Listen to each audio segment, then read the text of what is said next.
designers run the risk of being too close to what they create. They can too easily grow attached to a design direction and fall in love with it, even if that idea is a bad one.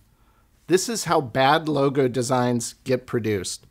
Whether you're a junior designer or a creative director, you should be continuously art directing your work before you ever give anyone else a chance to art direct it for you. At each stage of a project, you need to take the time to set your work aside, walk away from it, and approach it with fresh eyes later. A few hours or a day is best, but even if you can only afford 20 minutes, it's better than not doing it at all. It's too easy to get used to what we're looking at. The more familiar we are, the less critical we get. When we set our work aside and approach it with fresh eyes, we enable ourselves to be more critical of it.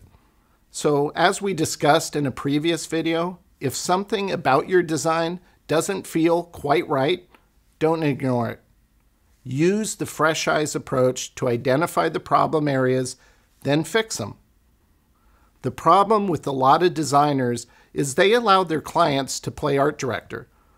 This has always struck me as a paradox. The client may be king, but they shouldn't be the art director.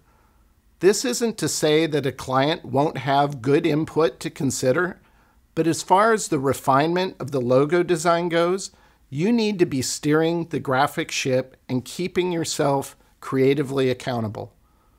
I encourage you to be your own worst critic. Scrutinize your logo design at every stage of the creative process, and by doing so, give others less chance to mess with it. Remember, nobody will ever care about your work as much as you do.